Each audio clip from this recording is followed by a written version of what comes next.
पाणी पाप करे से पावन हारे पतन पंडित दर्शचावे धानवा भोंकावे दर्शच कर देता कन्न ही रहे करे साधु बिंग विसदावे शंकर सर्व पासुनावे जन्म धर्म के अनुसे प्रेम कलदास वाले कलवारे निरंग एक बार शंकर भगवान की जय।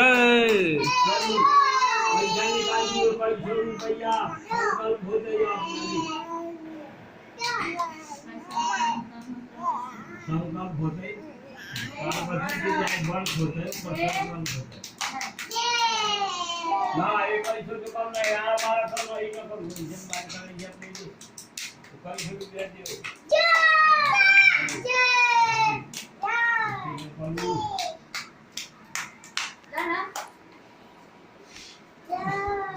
तो तन मजाक देता हूँ मजाक वो खिड़की से ना बे इसे तो करना है ये पसी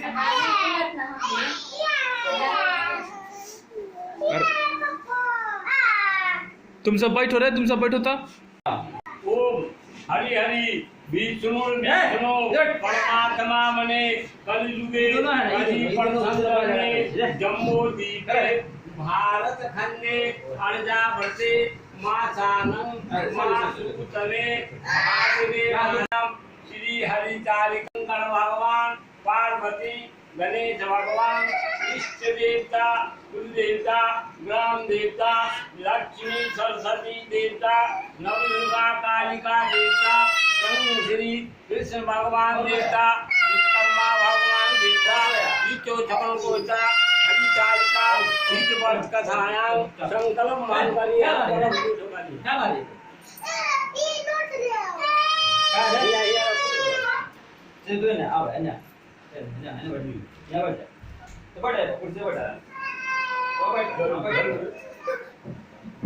अपने के जाते पार्वती माता की जय गणेश भगवान की जय।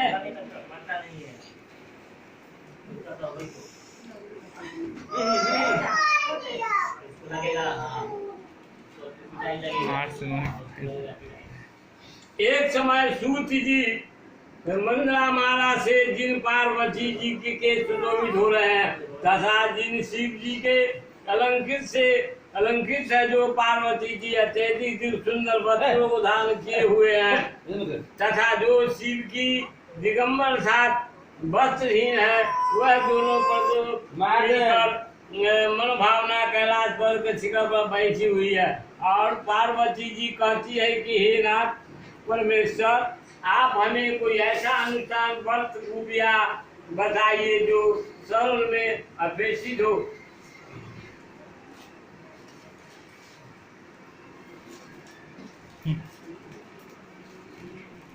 पार्वती जी कहती है कि हे परमेश्वर तेरी सुनबो करूँ सबका हल्ला शांत रहे। हे परमेश्वर आप हमें ऐसा अनुष्ठान गुप्त व्रत बताइए जो सरल में अपेक्षित हो और तथा जिन श्रम की अधिक मिले फल अधिक मिले और अधिक मिले हे नाथ कृपया बताइए मुझे बता दे ये प्रभु कृपया बताइए कि तब प्रताप से जैसे पहले सनातन धने प्राप्त हुए हैं। माने पार्वती जी शंकर भगवान से कही कि जे हे प्रभु हम कौन ऐसा व्रत कैली जे हमरा अपने के एक साथ मिलकर शादी भेल से व्रत बताओ। तब शंकर भगवान कहे ठीक है वही व्रत कहो। मैं तुम्हारे प्रश्न से असमुख हो तुमको एक ऐसा व्रत बताता हूँ जो केवल मेरा है गोपनीय जैसे नक्षत्रों में चंद्रमा सब ग्रहों में सूर्य वर्णों में ब्राह्मण देवताओं में विष्णु भगवान नदियों में गंगा महाभारत में सामवेद और इंद्रियों मन श्रेष्ठ है। अब मैं तुम्हें ऐसा ही व्रत करना हूँ बताऊंगा जिस गावले पुराण वेद में किया गया इसे तुम मन लगाकर सुनो। जिस व्रत के इतने प्रभाव से तूने मेरे अर्धंगी को प्राप्त किया है मैं वही बताऊंगा क्योंकि तुम प्रथम हो। शुक्ल पक्ष तृतीया तिथि भादो मास में हर्ष नक्षत्र उनके अनुसार से नारियों को प्राण मुक्ति मिल जाती है। हे देवी, आज से कुछ समय पहले तुमने हिमालय पर इस व्रत का पालन किया था, उनके बारे में मैं तुमसे कहूंगा। पार्वती ने पूछा कि हे नाथ, आप ही के श्रीमुख से यह सुनना चाहूंगा कि उस समय यह व्रत क्यों किया था। शिव जी बोले कि हे, आप ही के श्रीमुख से सुनना चाहूंगे व्रत क्यों किया था। शिव जी बोले, भारत और उत्तर दिशा के समस्त पर्वतों में श्रेयमान नामक पर्वत है, उसके आसपास इस प्रकार की मूर्तियां है। तरह तरह के पशु पक्षी बसेरा बैगनदारी के साथ वहां जाकर एक देवगुण सिद्धि को प्राप्त साधुजन और पक्षियों के समूह हमेशा प्रसन्नचित विचर करते हैं। यहाँ गंधर्व गायन होता है। अब अप्सराएं नूतन पर्वत के शिखर पर अनेक फर्श रत्न वेद मुनि आदि की अनेक खाने हैं। यह पर्वत बहुत ऊंचा है, इतने कि ऐसा लगता है कि मित्र के घर की तरह समझ आकाश का संपर्श पर हो रहा है। पर्वत की सभी चोटियां हिमाचल रहती है और गंगा नदी जल की सदा सुनाई देती है। हे गिरिजा, तूने बचपन में ऐसे ही पर्वत तब किया था।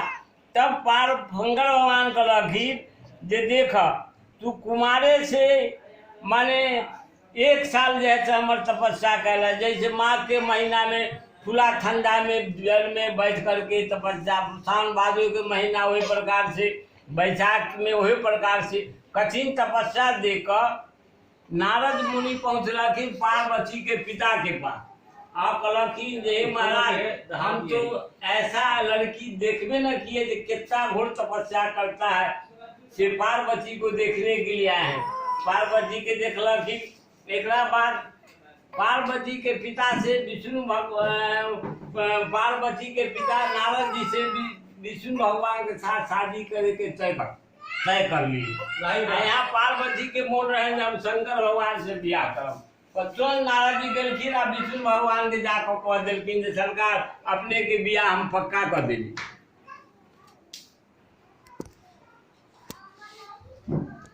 माँ के महीने में तुम जल में बैठी रहती थी और वैशाख के वही प्रकार सावन के महीने में खुले मैदान में बैठी रहते, ऐसा तपस्या कर रहते। एक दिन तुम्हारे पिता तुम्हारे इस तरह के कष्टों को देखकर बहुत दुख हुआ। उन्हें बड़ी चिंता हुई कि ऐसा मैं अपनी कन्या हाथ किसको दे दूंगा। तभी नारद जी आए। वास्तव में मुनिवर नारद जी तुम्हें देखने ही गए थे। नारद जी को देखकर गिरी ने आसन देकर कहा कि हे महाराज बैठ जाइए। हे स्वामी, आप यहाँ किस हेतु से आए हैं? ये पूछलखिन पार्वती के पिता पूछलखिन नारद भगवान से, ये प्रकार ये सरकार अपने कौन काम से हमरा यहाँ से बताओ। आपका आना मेरे लिए बड़ा शुभ है। नारद जी बोले कि पर्वतराज सुनो, मुझे विष्णु भगवान ने भेजा है, इसलिए आपके पास आया हूँ। आपका कर्तव्य है कि अपनी कन्या रथ किसी योग पर विष्णु भगवान के सौंप दो। माने नारद जी गलखिन विष्णु भगवान के फलवी करे जे अपनी लड़की के साथ विष्णु भगवान के साथ ब्याह करूं। तो भगवान उनकर पिता सोचलखिन जे खोजल वर मिल गई है, आज तो कोई जरूरत नहीं खोजे के। तो तय कर लेकिन ठीक है, जाइए हम अपना लड़की को विष्णु भगवान के साथ शादी कर दे। अब नारद जी तुरंत विष्णु भगवान के जाकर कॉल की।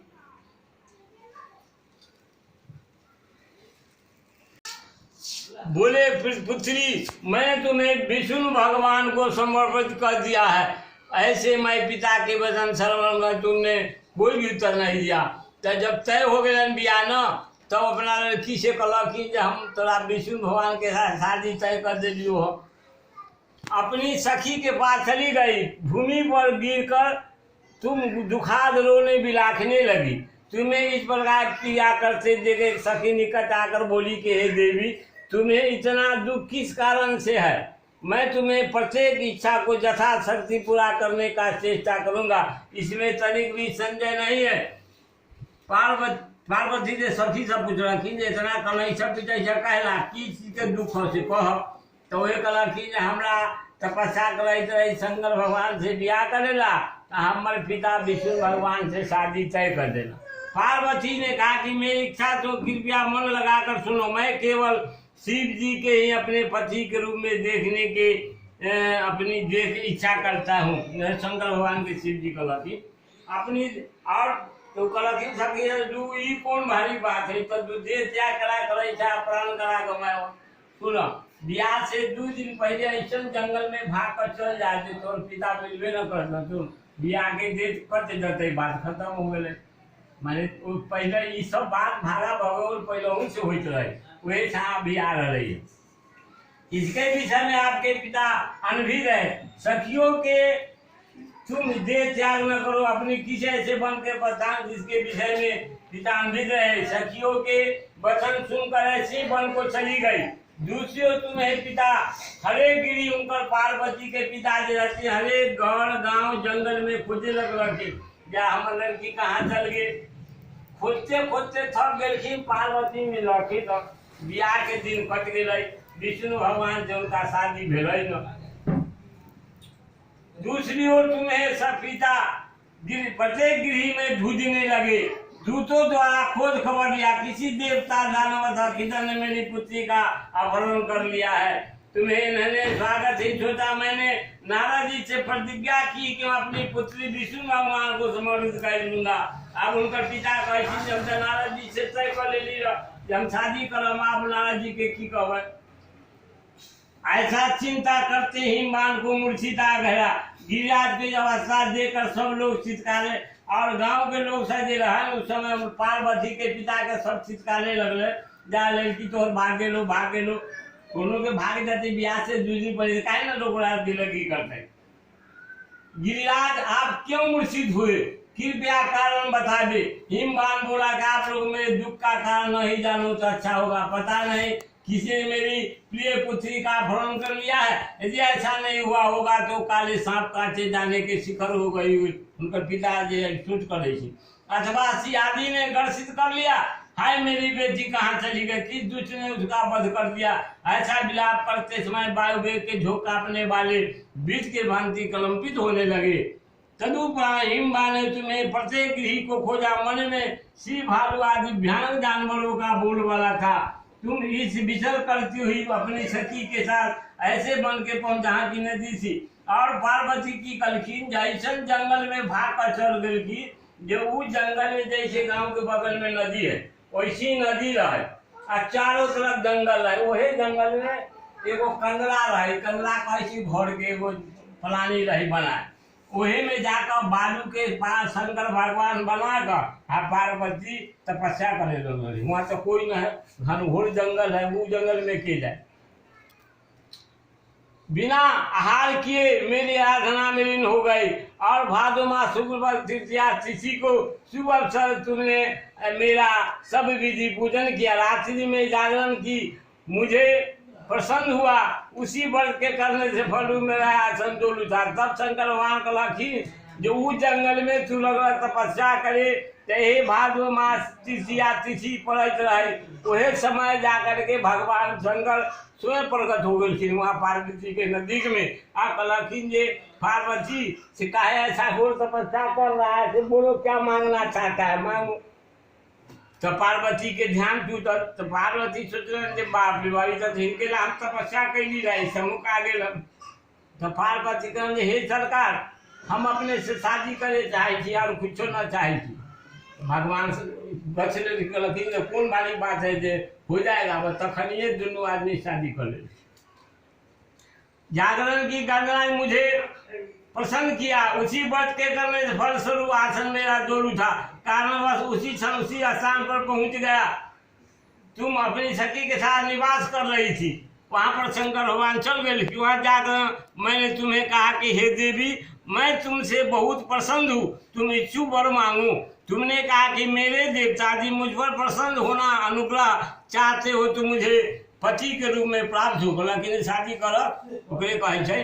मैंने अच्छा चुका और कैलाश पर्वत लौटते प्राप्त उजे रहे गौरी गणेश नदी में बहा देलन पार्वती। वही समय उनकर पिता भी पहुंच गए खोजत जंगल में तब तक दोनों आदमी के बियाह हो गया। नदी के बहा दिया। फिर तुमने अपनी उस सखी के साथ उस महाव्रत का पारण भी किया। उसी समय हिमवान मूर्छित आ गया। वही समय हिमवान पार्वती के पिता के नाम रहने पहुंच गए थे। खोजते खोजते यहाँ पहुंचे चारों दिशाओं में तुम्हारे पिता स्थिर हो गए। फलस्वरूप जैसे ही तुम्हारे आश्रम के नहीं कहता है, भूमि पर गिर गए और उनका गैस सुसा गए। तुम तदोपरा नदी के तट पर जो है 2 कन्या दर्शन हुए, वो सखी रहती है, वो पार्वती रहती। उन्होंने बहुत तुम्हें अपने वृक्ष से लगा लिया और विलाप करने लगा। तदुपाम बोला कि हे पुत्री सी भयानक इस वन में तुम किस कारण से आई? आप पिता पूछे थी इस वन में, इस जंगल में तू काहे अला, कौन कारण से अला? तब पार्वती कहे, पार्वती जी उत्तर दिया कि हे पिता, मैं पूर्व में ही शिव जी को समर्पित कर चुकी थी, आपने इनके साथ विवाह की बात नहीं मानी, इसी कारण बस मैं इस जंगल में चली आई हूँ। शंकर भगवान चुपचाप खड़ा होकर सब सुनते रह।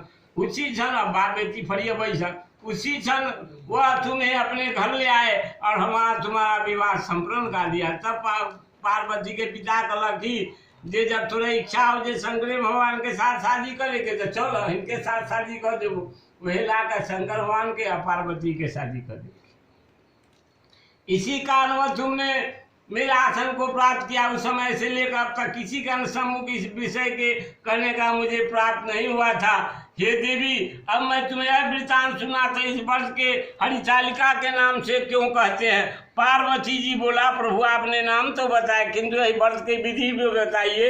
इस व्रत कौन कर सकता है, या क्या फल मिलता है, तथा कौन इस व्रत को कर सकता है? तब श्री शिव जी बोले कि हे देवी, नारी माने मर्द न करे, औरतें के करे के चीज है। वे कला कि नारी जाति के हितार्थ इस उत्तम व्रत को करता है। जो स्त्रियां अपने सौभाग्य के खंड देखना चाहती है, विधि पूरे व्रत को रखता है।